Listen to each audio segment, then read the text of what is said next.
Hello, and welcome to this event on Examining TikTok with T.X. Watson. I'm Liz Grumbach, the Assistant Director of the Institute for Humanities Research at Arizona State University, where I also lead the Digital Humanities Initiative. This event is a joint effort between the DH Initiative at IHR and our research cluster on race, queerness, and TikTok, solidarity and safety in algorithmic culture.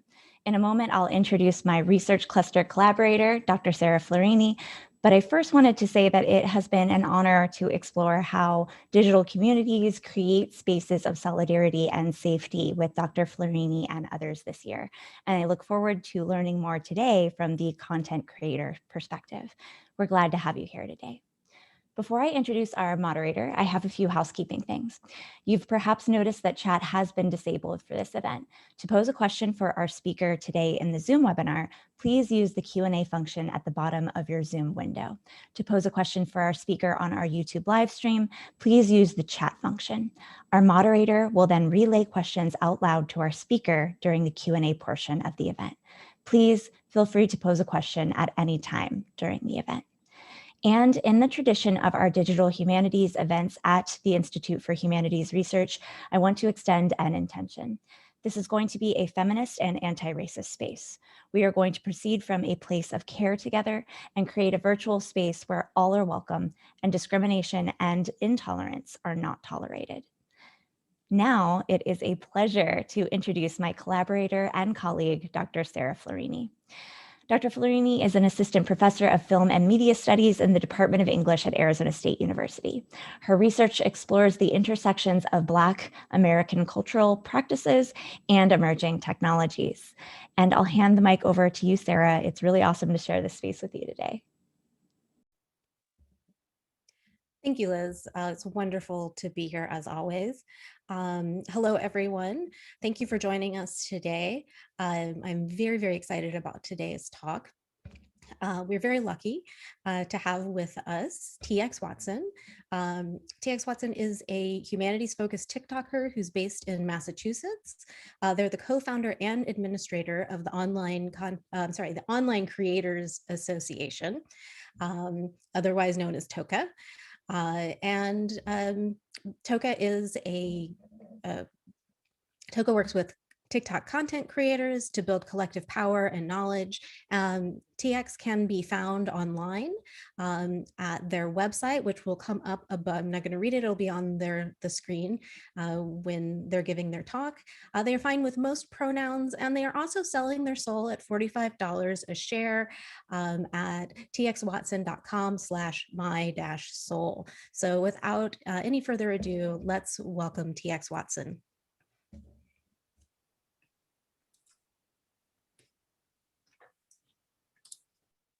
In the middle of this month, a prominent ADHD educational TikToker, CATIEOSAURUS, was permanently banned from going live, and nearly her whole account was wiped, with all but 2 of her videos removed. About a day later, a permanent ban was issued to her account. Katie had been building her platform for over a year. She had over 300,000 followers at the time of the ban, and she'd been in direct contact with a TikTok educational liaison who had assured her that her account was not in any danger just a week prior, when she'd gotten a 24-hour live streaming ban.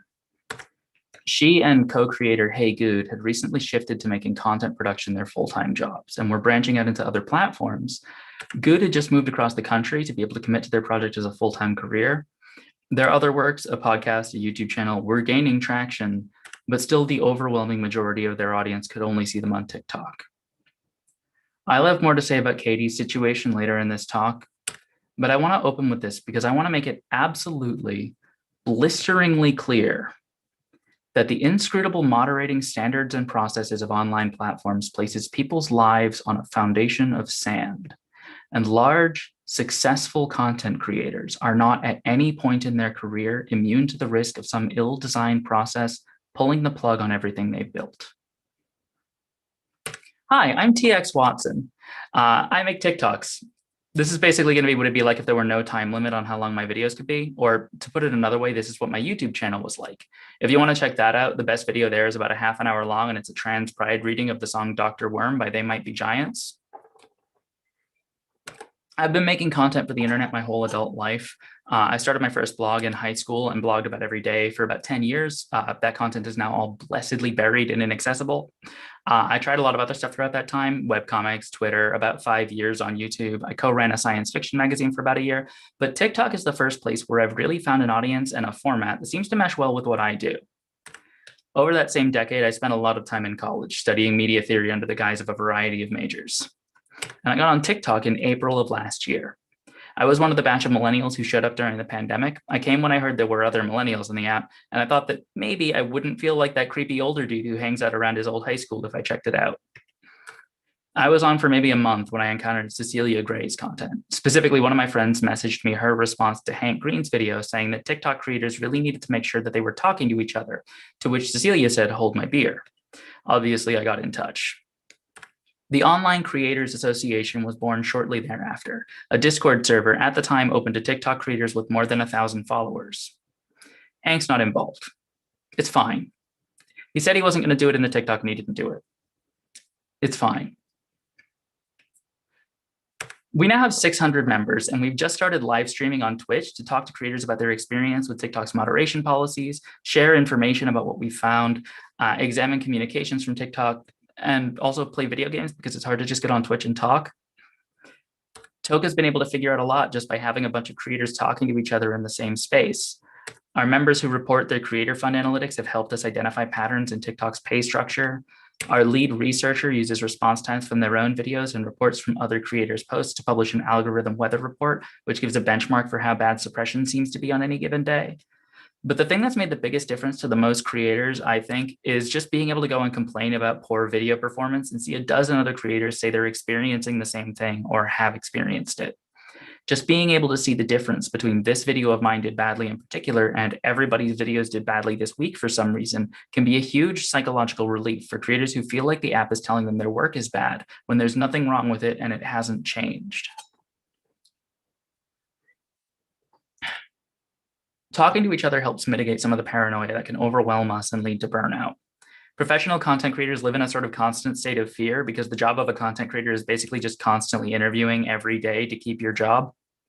And in general, you're interviewing with two bosses, your audience and your platform.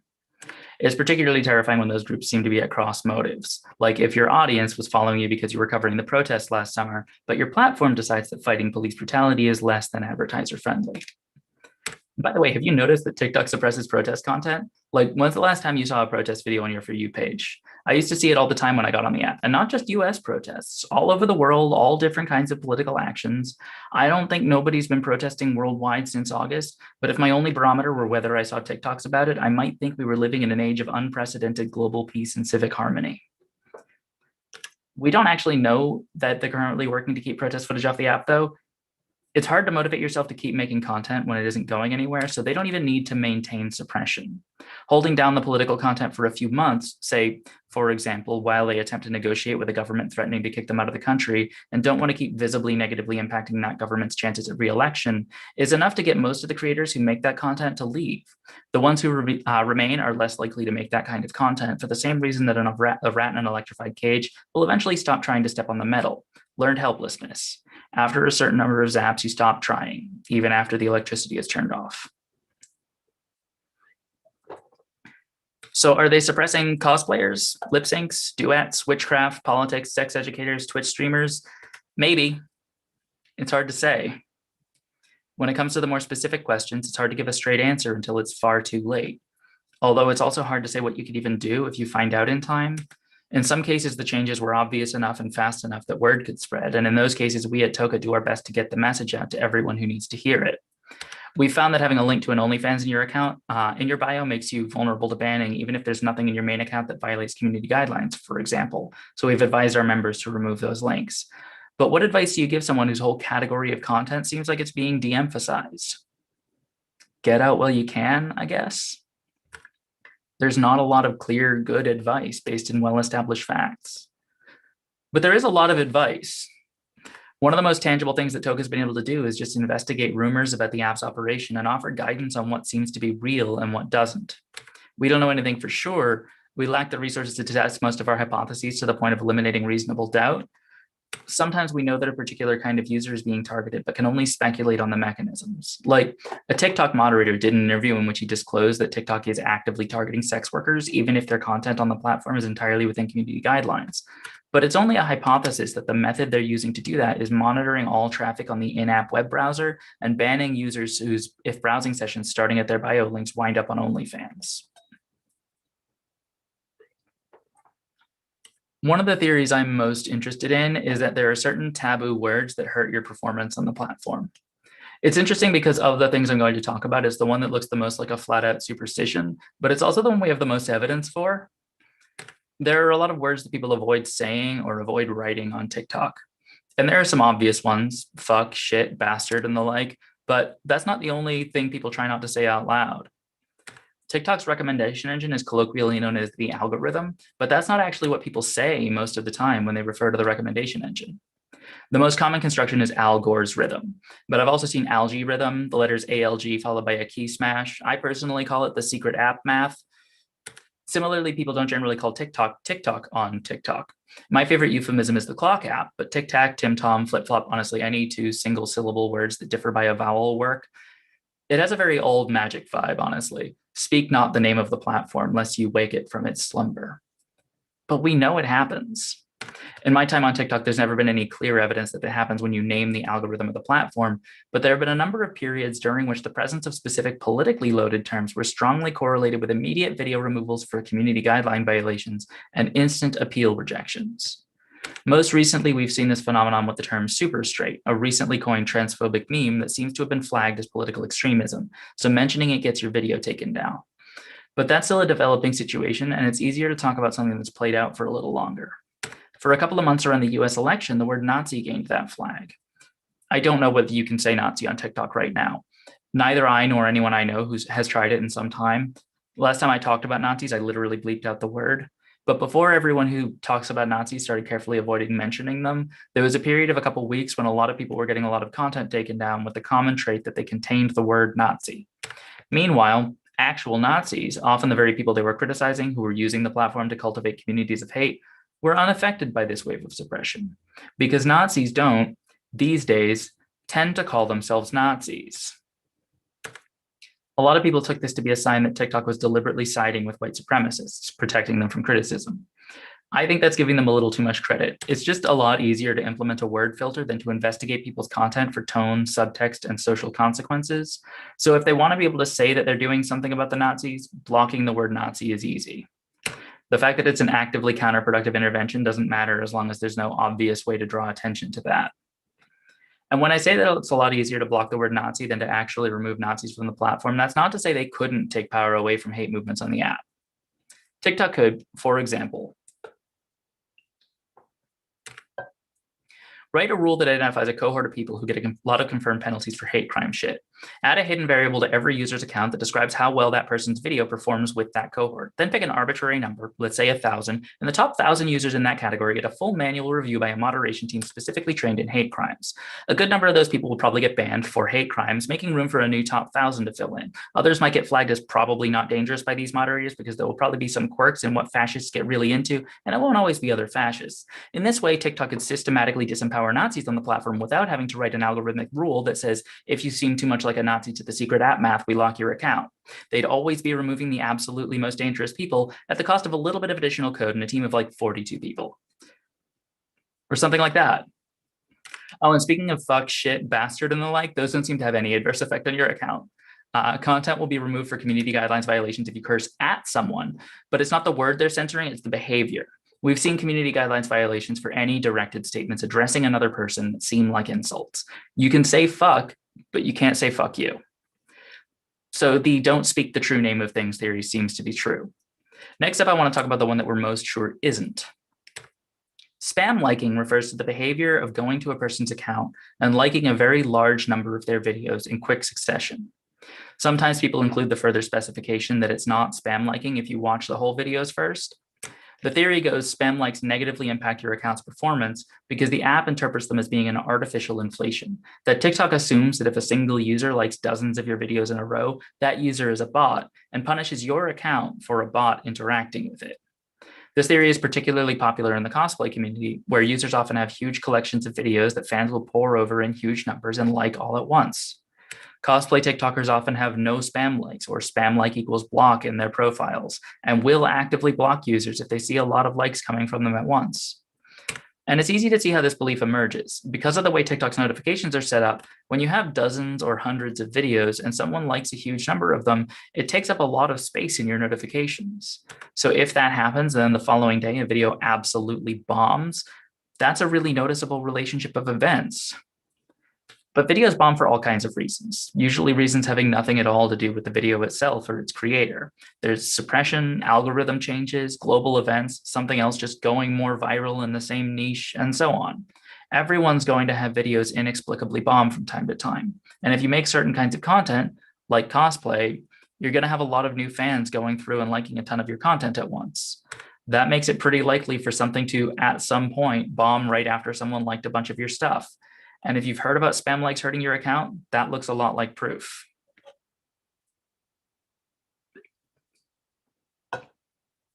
More to the point though, a user who's been in touch with TOCA did some tests around purchasing likes. I won't be disclosing anything about this user, but they consistently found that purchasing likes resulted in statistically measurable boosts to their account. By the same token, analysis of the accounts of users who claim to have been hurt by spam likes hasn't turned up statistically significant drops in performance following the spam likes. What we have seen is limitations placed on accounts for liking too much content too frequently. Being the one doing the spam liking might hurt your account, though more likely it just hurts your account's ability to like and comment on things. And this makes sense. Why would TikTok target accounts they believe to be real for being interacted with by a bot, when they could target the bot or bot-like behavior and achieve the same effect, limiting artificial engagement, without costing them access to the real content by real creators that the app runs on? To be clear, TOCA does not recommend purchasing likes or follows to boost your account. For one thing, what they're capable of now in spam detection isn't necessarily what they'll be capable of forever. For another, we strongly suspect they do routine bot purges, so you may find those likes and follows disappear over time. And in any case, artificial growth won't build the basis that you need to achieve stability as a creator. To whatever extent the numbers actually matter, they matter because they reflect real humans who are invested in your work. You won't see the same changes to your performance if you buy 100,000 followers as if 100,000 people actively choose to follow your work. But that's pretty much all the negative effects of fraudulent engagement we're aware of on TikTok, just the absence of some of the positive effects. Unfortunately, regardless of the reality of the situation, spam liking still causes real emotional distress for creators who believe that it's harmful.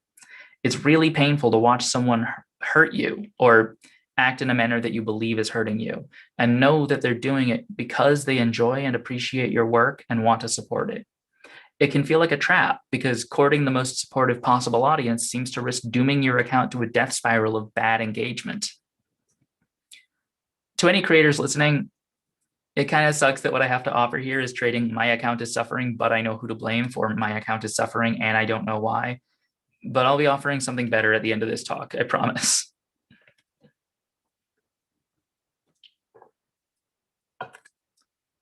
In July of 2020, TikTok launched the Creator Fund for American creators over 18 with at least 10,000 followers who met certain engagement thresholds and were judged adequately in keeping with TikTok's community guidelines to qualify. There's a popular belief that TikTok artificially suppresses views for creators who join the Creator Fund in order to avoid paying creators for their content. This probably isn't true. TikTok doesn't promise a particular rate for views, and the CPM, cost per 1,000 views, ranges on any given day from 2.5 cents to 6 cents, usually hovering around 3.3 cents. If TikTok wanted to pay creators less for their content, they can just pay them less for their content. And in fact, they do. There's also these weird extra days every once in a while where they pay upward of 10 cents per mil, which seems to be correction for irregularities earlier in a given month. The point is, if they didn't want to pay a creator, they would just pay that creator a lot less for a given piece of successful content, rather than let what would normally be popular content die on the vine. The most substantial observable correlation between Creator Fund membership and performance has been what appears to be a slowdown of content for about 2 weeks following admission to the fund. Our best guess about what that's about is that new accounts in the Creator Fund are put on a manual review for a trial period to watch for any major red flags. A lot of creators have left the fund and reported their views immediately bouncing back to much higher standards. Looking at the views on their accounts before and after these claims, outside of extreme cases where the creators very obviously didn't meet the community guideline standards set by the fund, This just flatly isn't true. It really just looks like the people who leave the fund are paying more attention to the bad days beforehand and the good days after. Another common belief is that TikTok deliberately de-emphasizes content by people of color, disabled people, fat people, queer people, or any other marginalized identity. This one's hard to tease out because on the one hand, those prejudices exist in our society. So if TikTok isn't doing anything at all about how marginalized creators show up in the app, we'd still see worse performance among those groups because performance is driven by engagement. And the people doing the engaging have internalized prejudices that will manifest in their choices. Algorithms inherit the prejudices of their training data, and the training data of TikTok is how users interact with the videos. So unless TikTok were building deliberate counters to those forces into the secret app math, TikTok will only amplify the effects of prejudices that exist in its user base.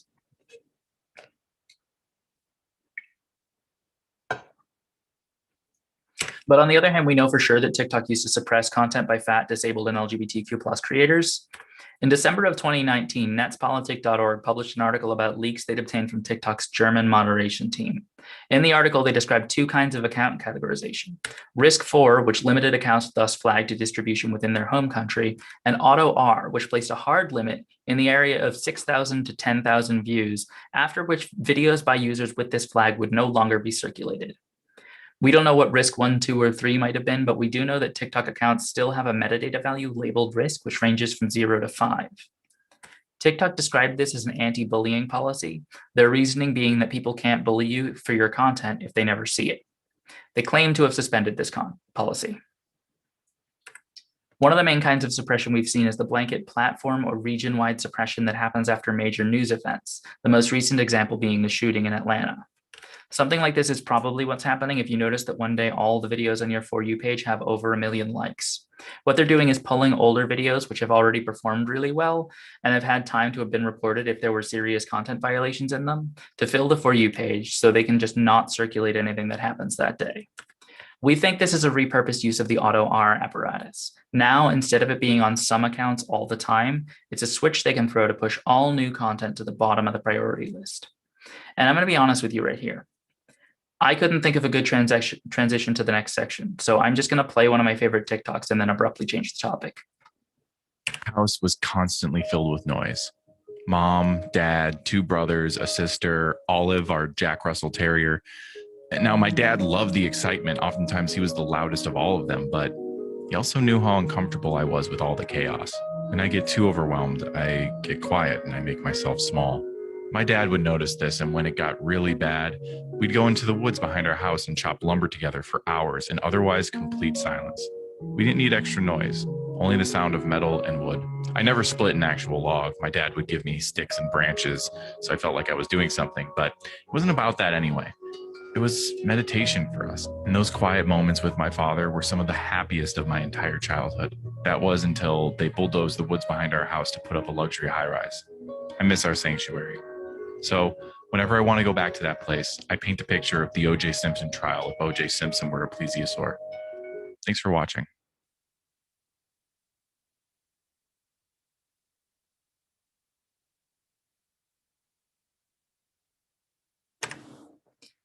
TikTok is going through the process that nearly all successful tech companies go through, where they've created a powerful and well-loved product and are faced with a sudden expectation to make some money. At the same time, TikTok went through a growing pain that most companies don't, where the American government attempts to destroy the company, and its executives have to desperately scramble for a way to make that decision unpopular enough that going through with the ban would compromise that government's chances at re-election more than the company's continued existence does. TikTok made a lot of moves very quickly over the last 9 months or so, including decoupling to some extent the TikTok of America, Canada, Australia, and New Zealand from the rest of global TikTok mechanically, and putting them into the hands of the rapidly assembled TikTok Incorporated, which users usually just refer to as US TikTok. There's some indication that this grouping is changing likely because TikTok Incorporated's sale to Oracle has been put on indefinite hold, with TikTok Private Limited, Singapore's TikTok Corporation, now in charge of Canada, Australia, and New Zealand's user data. And by the way, can we get tech companies to quit naming their company the same thing as their flagship product? Like ByteDance, the Chinese owners of TikTok, aren't called TikTok, which is great. But TikTok, the American company that runs American TikTok, is called TikTok, which is frustrating. So we have this American team who are not the people who developed the app and who are obliged by political circumstance to not take guidance from the people who developed the app. And this American team needs to make TikTok, a free service with some expensive upkeep needs, profitable. TikTok is a young platform. Part of what that means is it's not where anybody goes to get online just because it's where they've always gone. Nobody's on TikTok the way they're on Facebook, because leaving would mean losing touch with their grandparents. It hasn't been around long enough for that. TikTok is at a stage as a platform where it needs to give people a reason to be there that isn't available anywhere else. And TikTok is astonishingly good at this, or was. Whether it still is a matter of some uncertainty. In a blog post last August, Eugene Wei said that in TikTok, ByteDance had managed to turn culture into a black box algorithm, something they didn't need to understand. They could just put the ingredients in and let it spit out a functioning space. That's why a Chinese company was able to make the next big thing in the American youth culture space, because TikTok isn't operating from a place of prior comprehension. It doesn't have a map of what the culture space it creates is supposed to look like. It builds connections based on what's actually there. That means that spaces that were only held together by the echo of their past relevance weren't recreated on TikTok. And it means that networks emerged based on actual commonalities that had no space made for them anywhere else on the internet, because no one was thinking to make the connection. Because nobody needed to think it. The algorithm tried it, and when it worked, it amplified it.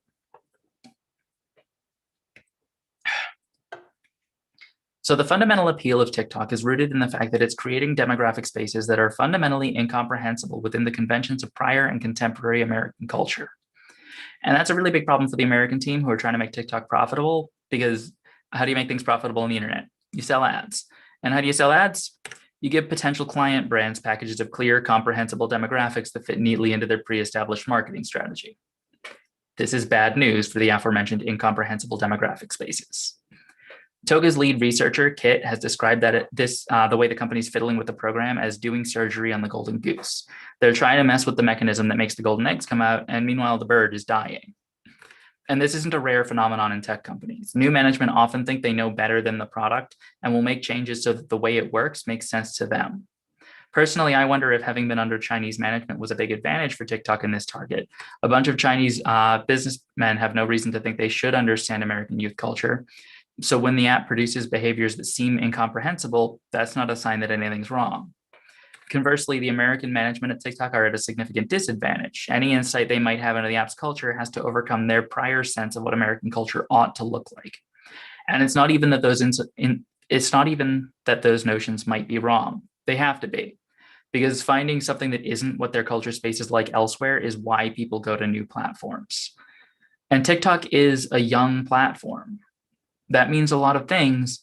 And one of the biggest ones is that it is very much not too late to make the internal changes to company culture, politics, and priorities that could maintain the fertile creative environment that TikTok can be.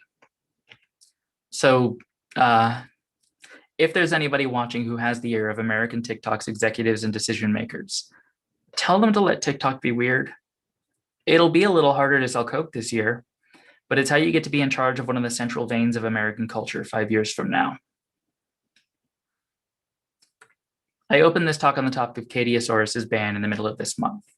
Katie's account was, by the end of that weekend, restored. All the videos came back, and she even eventually got an email from TikTok apologizing. So that's just a stressful couple days, right? Not really a career-ending catastrophe. The thing is, we have no idea how many people got banned that weekend.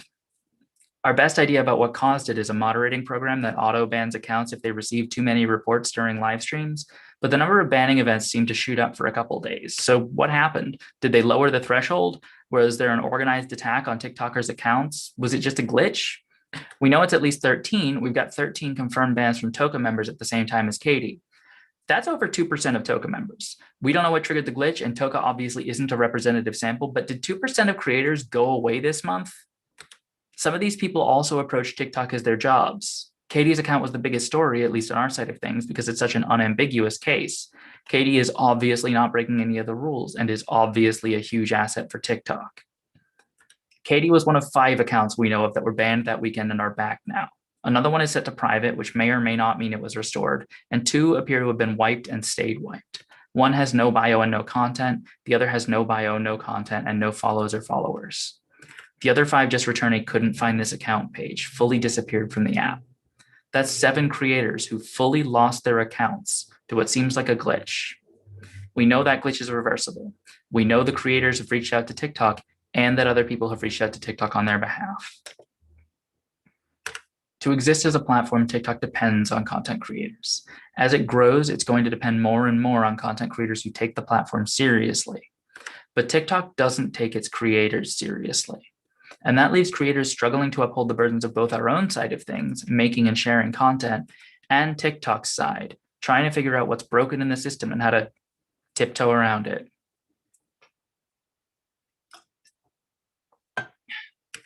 It has become clear, observing TikTok's management strategies since last summer, that they aren't prioritizing stability in their builds. We've seen a number of times some new feature roll out to a subset of users at the same time as a bunch of new glitches, then that feature disappears for a while. The analytics pages vary in update speed on the magnitude of days, sometimes fully miss a day for as much as a week at a time before finally self-correcting. And we've learned this month that the potential magnitude of these glitches extends to fully eliminating accounts, and that their cleanup practices do not by default restore those accounts. I promised earlier that I'd have something other than my account is suffering, and I don't know why. What I have to offer is a link to the Online Creators Association Discord. Anyone can join the server, although you'll need to become a member to gain access to the creator-only spaces. I'm not going to talk about I'm not going to be able to tell anybody why their account is suffering in this talk, because the truth is TikTok is a complicated mess of systems that vary a lot in quality, both of concept and of implementation. There may well be something I could point to on your account that would make a big difference right away, but it isn't the same thing from person to person, and it's not going to be that easy for everyone. And if we don't have clear answers for you, we at least have other people who are dealing with the same kind of stuff. You'll find people you'll be able to stick up for and people who'll stick up for you. If you're not a creator, we're still happy to have you. We definitely want more researchers to join in. We're working towards being able to do some of that more thorough analysis that we can't currently undertake. Or if you just want to be around to hear the word when we make new discoveries or call people to action, that stuff gets posted in public on the Discord. All right, it's almost time for questions, but first, TLDR. Sorry. In conclusion, TikTok creators have a lot of hypotheses about how the various forms of content and interactions work on the app. Those hypotheses don't always seem to be accurate. As best we can figure out, there really are banned words, and they really do suppress categories of content. But spam liking doesn't hurt your account, and they don't suppress people for being in the creator fund. We don't know if they suppress marginalized creators on purpose or just fail to correct for unconscious bigotry in their user base. And we're fairly certain that they suppress all new content during periods when the most popular news topics might be advertiser unfriendly. Like all young social media platforms, TikTok's core appeal is its ability to create spaces for the emergence of demographic and cultural relationships that don't exist elsewhere. But TikTok needs to appeal to advertisers, and advertisers prefer to advertise into demographic and cultural spaces that match their preconceived marketing strategies. Like all young tech companies, TikTok's success doesn't come with a built-in method for making money, so its executives have to struggle to find a way to bolt a profit engine onto a system that has no inherent structural reason to generate revenue. For that reason, TikTok is prioritizing the preferences of advertisers over those of users and creators. And that decision is a potentially existential threat to the survival of the platform. Meanwhile, due to weird political circumstances, TikTok as an organization had to make a lot of decisions in 2020 to appeal to the whims of a hostile government. And to whatever extent those changes are reversible, they are not automatically reversed by the 2021 change in government. TikTok has, if you'll forgive the buzzword, disrupted global cultural ecosystems. It has the potential to make changes that will set the pattern of change everywhere else on the internet. But right now, its executives are angling to make it as normative as possible, make sure the new boss is the same as the old boss. TikTok has everything it needs to make dramatic changes to culture, content, and tech. But on its current trajectory, it'll peter out in a couple years, having made no difference whatsoever. Questions?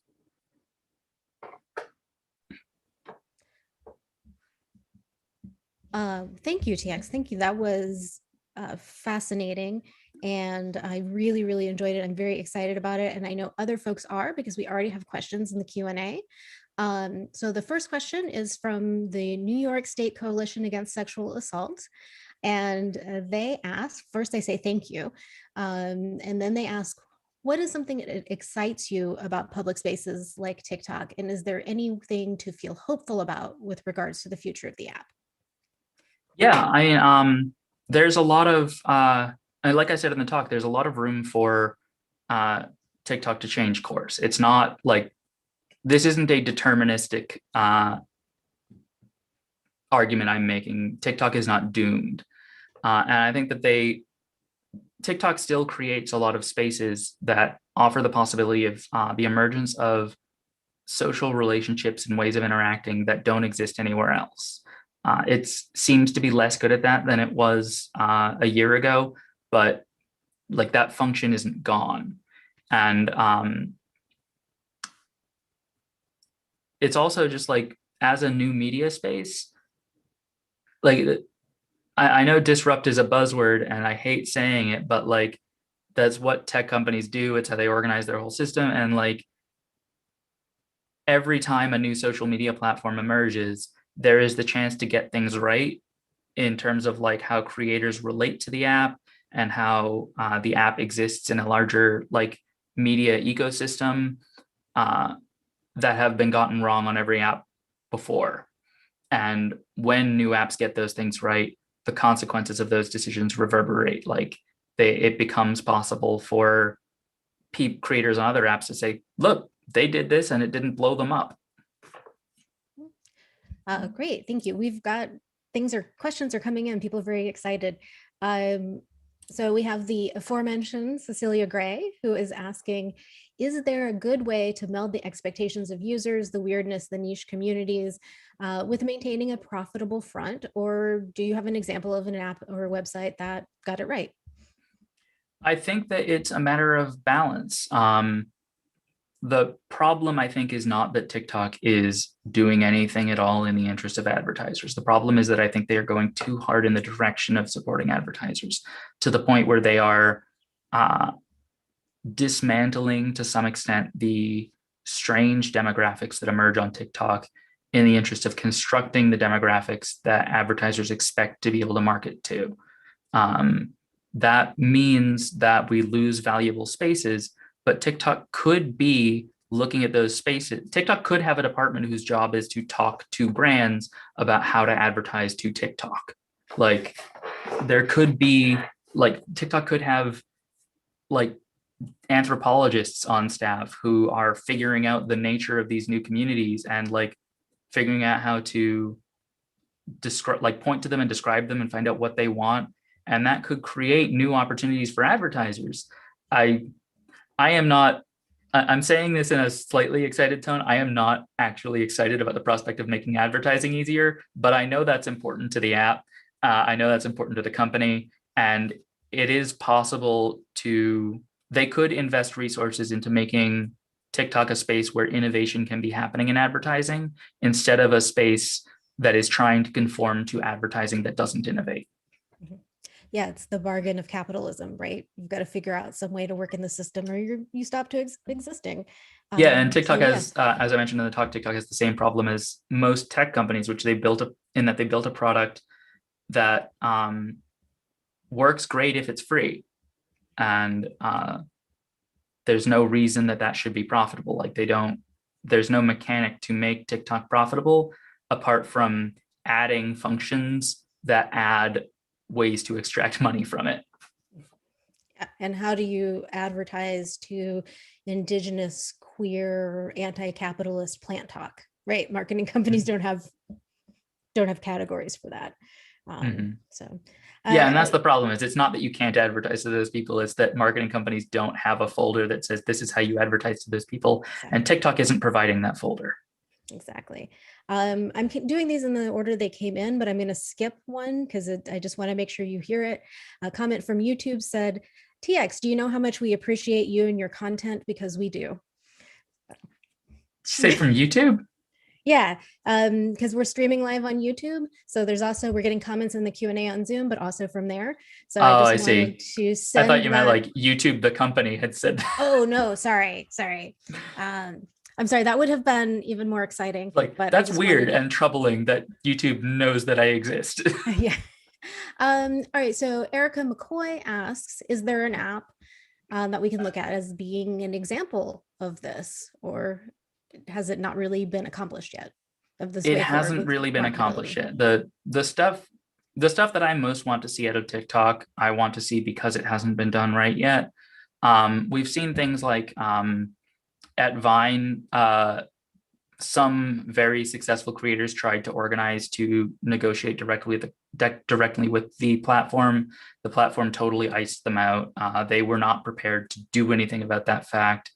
And Vine had other problems, I think, that like maybe contributed to Vine's end, but like Vine had a lot of problems that contributed to its end. And there are other platforms, like Tumblr is a great example of a platform that has not handled any of these problems well, but also hasn't really succeeded in turning it into a boring space that advertisers love. Well, that's a great segue to this next question, which is there are several of our viewers on YouTube who are mentioning Tumblr. One says that TikTok reminds them of Tumblr. Another says that the ads on Tumblr, points out that the ads on Tumblr are that they're doing all these things to try and guess the demographic and make them more popular. And then this conversation sort of culminates in the question, in your experience, how does the TikTok algorithm and advertising compare to Tumblr? I think that Tumblr is probably the closest analogy to the way that TikTok works in terms of the way that it generates community. Tumblr is another space that, because of the weirdness of the way that it works, was really good at creating community spaces that were minimally accessible to people who were not part of those communities. Because on Tumblr, you'd get into a community not by like on Reddit, if you want to join a community, you go to that community's page and hit subscribe. On Tumblr, if you want to join a community, you have to follow like a critical mass of the number of the people relevant to that community, and like understand the relationships between them. Like communities on Tumblr were almost invisible unless you were a part of them.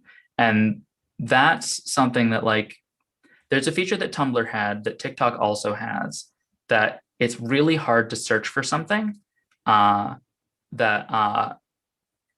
you just like remember and want to go look up again. Like on Tumblr, the URLs aren't even stable over time. Like if somebody changes their blog name and you bookmarked a page on their blog, that bookmark doesn't lead to that page anymore. If you search for something on Tumblr, like if you use Google search to like restrict the search to just Tumblr, it links to any blog that has reblogged that thing, and it links to whatever numbered page in the archive of that blog that post was on last time Google indexed it, which is never the page that it's on now because people reblog so much so fast on Tumblr. The thing that does is it makes it possible to make content.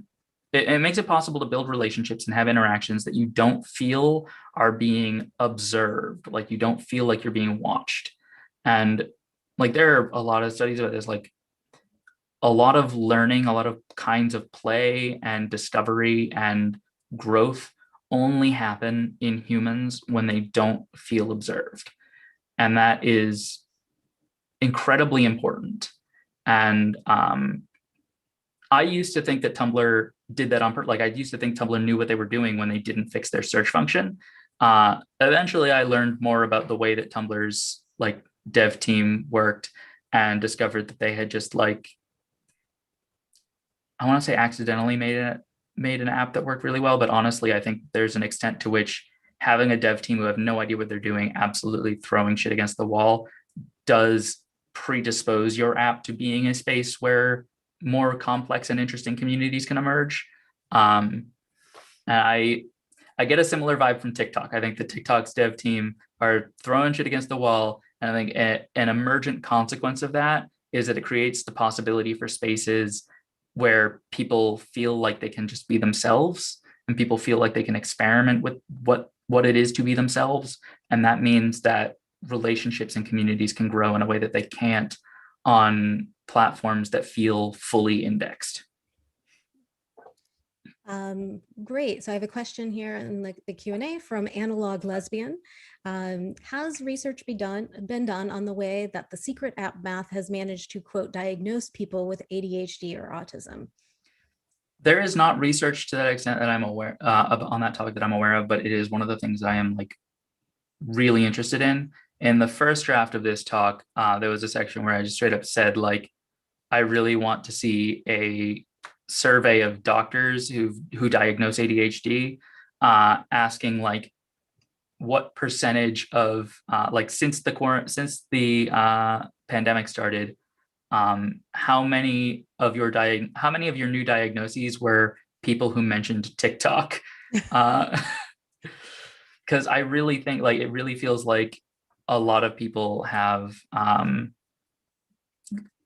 learned that about themselves specifically through TikTok. And whether it's because TikTok as an app is just like great for people with ADHD, or because TikTok is really good at figuring things out about you. Like it's the same thing with like a lot of queer people feel like the app outs them just because of how quickly it figures out that you're queer and starts showing you other queer people.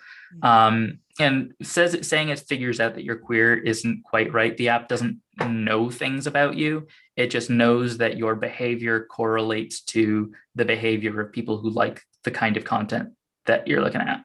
And that's why I like with the tangent about the fascists, like I specified that you want human moderators because like there is definitely a demographic of people who have a lot of confirmed hate crimes, and they probably like some stuff really consistently that also like you don't have to be a fascist to like, and you don't have to be a fascist to make content about it. And, you know, like we don't want, for example, an algorithm to figure out that survivalists are often Nazis and therefore start like auto banning survivalist accounts, even if they're like, we're a survivalist account that's deliberately trying to be like anti-fascist. Yeah, that was one of the best alternative approaches that I've heard to moderation, right? Taking that top 1,000 accounts. I really, really appreciate that because it seems like such a simple thing that could be done, right? So related to sort of ADHD and those kinds of things, Bonnie Nortz asks, can you speak to some of the issues that TikTok has around accessibility, like captions, and how much it could benefit everyone, all stakeholders, by improving on those issues? Yes, in just a moment, I am trying to troubleshoot my camera. Oh, sure. It's usually easier to fix than this. All right, so I'm going to start answering that question while I fiddle with my camera. TikTok has actually recently started rolling out captions. There's a beta program that it seems like people who are signed up for the beta program can get the caption function. The problem with the way that TikTok is rolling it out is that you can only see the captions if you are someone who has received the ability to add captions.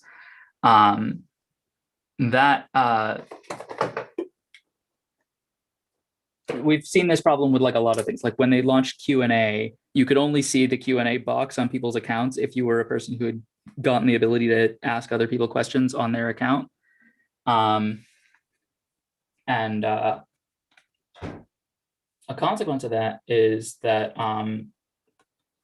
people are like trying to put captions on their stuff, and they feel like it feels less useful. It feels like there's no point in getting used to it. It feels like there's no point in trying to beta it because there's no way of knowing that you will actually be able to get your content out. Yeah, turning it off and on again has worked every single time. Except for now. 4 weeks. And right now it's not working. So I'm going to switch which camera I'm using. Okay. We've still got 9 minutes. So can I read you another question while you're doing that? Yep. Okay. So Erica McCoy asks if there is a good way for content creators to be able to advocate not only for themselves in a battle like this, but also for other creators. So that's really speaking to TOCA's mission, right? So if you could talk a little bit about that. Yeah. One thing is just like being advocating for each other. One of the ways that you can advocate for each other is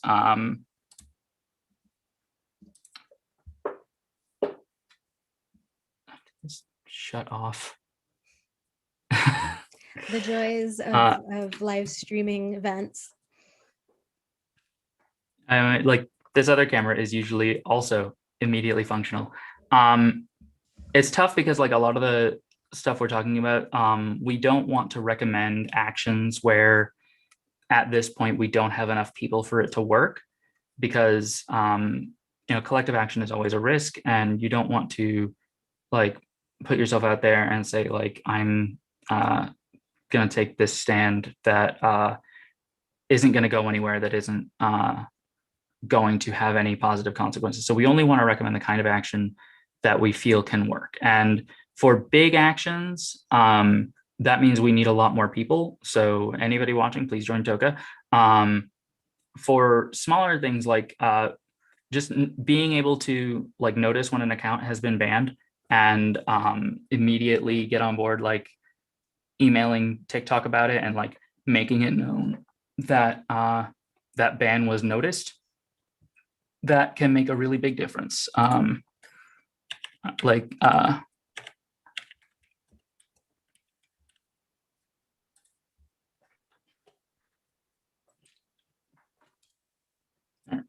there you are.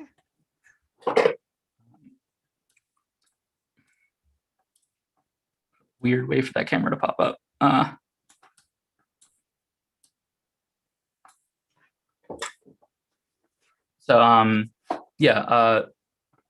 Sticking up for other people when they've been banned, getting in other people's comments and just responding to trolls so they don't always have to be the one doing it is a big way that you can help like fellow creators.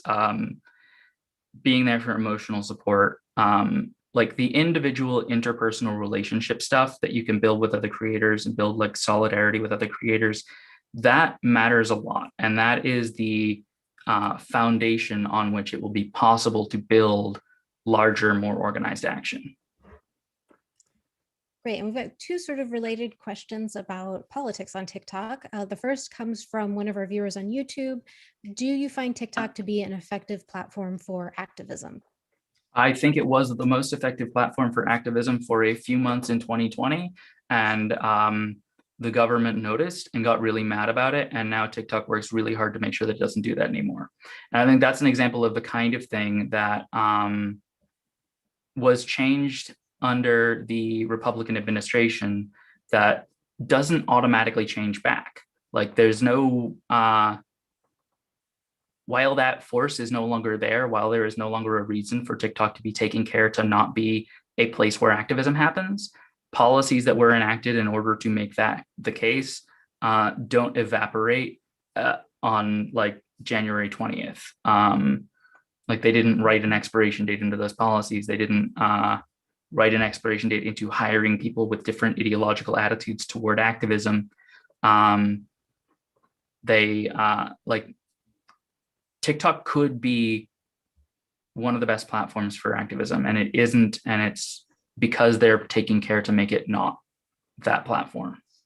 Well, and it speaks to something that you mentioned in your talk, right? Which is just even if the policies were suddenly changed, if TikTok rolled all of that back to the before times, the people who were doing that are the behaviors that have been inculcated in the users to avoid those topics, those don't go away. Right. And so related to that, if you are the flip side, if you're making it a platform that is effective for activism, Lucy in the Q&A asks, TikTok's strength is being able to find these strange and emergent communities, which is understandably very exciting for creators trying to connect with communities of their niche. But is there a danger that there is also, that strength is also powerful in generating alt-right white supremacy communities and movements, which I think is something we've seen on other platforms. Yes. That last part was my editorial. Yeah, that's definitely the case, although I think that it's not as much the case as you might worry it would be. because the thing that like alt-right communities thrive in is not like fascists are a smaller demographic than they want you to think they are.